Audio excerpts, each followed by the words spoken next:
আসসালামু আলাইকুম।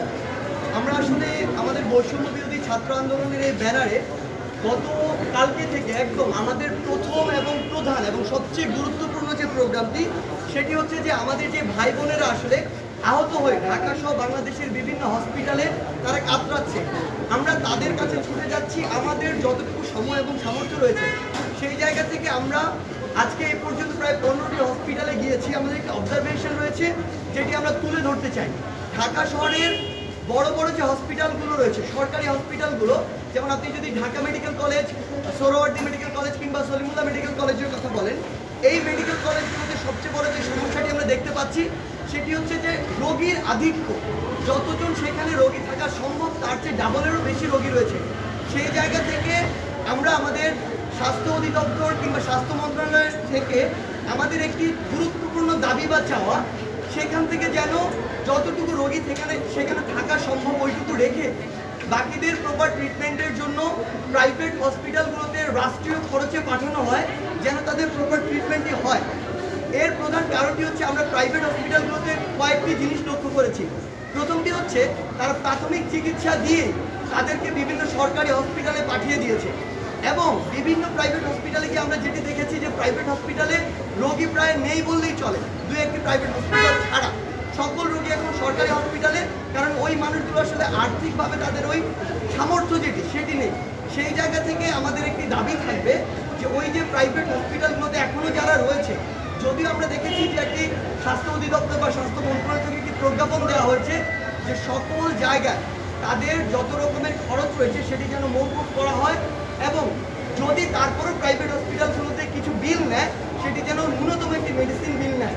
সেই জায়গায় আমাদের আবেদন থাকবে যে প্রত্যেকটি জায়গায়, হোক সরকারি হোক বেসরকারি হসপিটালগুলোতে যেন যারা আন্দোলনকারী রয়েছে, যে বয়সেরই হোক না কেন, আন্দোলনকারী যারা রয়েছে ঢাকার হোক ঢাকার বাইরের হোক, সকলের এই চিকিৎসা ফিটি যেন মওকুফ করা হয়, কিংবা যদি সেখানে কোনো পেমেন্ট করা প্রয়োজন হয় সেটি যেন রাষ্ট্র সেই দায়িত্বটি নেয়।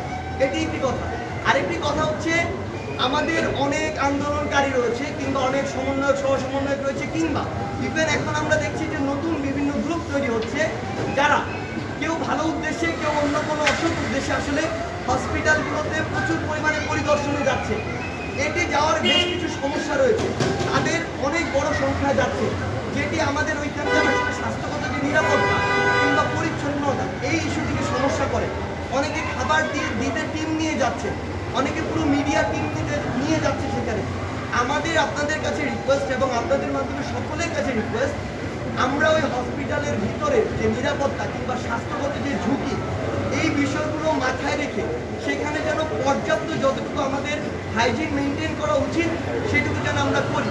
এবং সরকারি হসপিটালগুলোতে ইতিমধ্যে আমরা জানতে পেরেছি যে তারা এক্সট্রা একটি হাইকার ইউনিট তৈরি করবেন, সেই জায়গার নিরাপত্তা যেন। এবং আমাদের থেকে যেটি আমরা এই হসপিটালগুলোতে ঘুরে যেটি দেখেছি, আসলে আমাদেরকে শোনানো হয়েছিল ওই ফ্যাসিস্ট সরকার যতদিন ছিল যে আমাদের উপরে নাকি শুধুমাত্র রাবার বুলেট ছোড়া হয়েছে। আপনি হসপিটালের বেডগুলোতে যান, কারা আছে, শরীরের এক পাশ দিয়ে বুলেট ঢুকেছে, আরেক পাশ দিয়ে বের হয়ে গিয়ে আরেকজনকে আঘাত করেছে, ওই বুলেটগুলো পর্যন্ত ব্যবহার করা হয়েছে। আপনি গিয়ে দেখুন এক একজন কীভাবে কাতরাচ্ছে। এই যারা একটি গণহত্যার মতো একটি বিষয়ের সাথে জড়িত ছিল, আমরা ছাত্র সমাজ এবং বৈষম্য বিরোধী ছাত্র আন্দোলন বলতে চাই তাদের যেন এই গণহত্যার দায়ে বিচারটি দেশে এবং আন্তর্জাতিক মহল থেকে হয়, এই কথাটাই আমরা বলছি।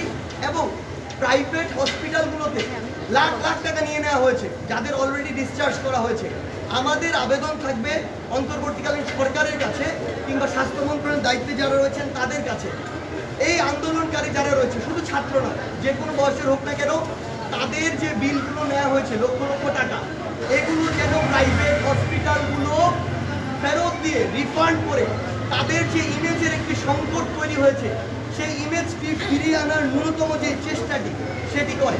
এটি আমাদের সকল প্রাইভেট হসপিটালের কাছে একটি আবেদন থাকবে। এবং সরকারি হসপিটালের মধ্যস্বত্বভোগী রয়েছে একটি গোষ্ঠী, প্রশাসন জানে ফ্রি দেওয়া হচ্ছে, রোগী জানে না ফ্রি দেওয়া হচ্ছে, রোগীকে বিভিন্নভাবে বোঝানো হচ্ছে এটা লাগবে এটা লাগবে। যে মধ্যস্বত্বভোগীরা এতদিন ধরে বাংলাদেশের লোক করেছে, অসৎভাবে টাকা ইনকাম করেছে, তাদেরকে আমরা হুঁশিয়ার করে দিতে চাই প্রশাসনের সহযোগিতায়।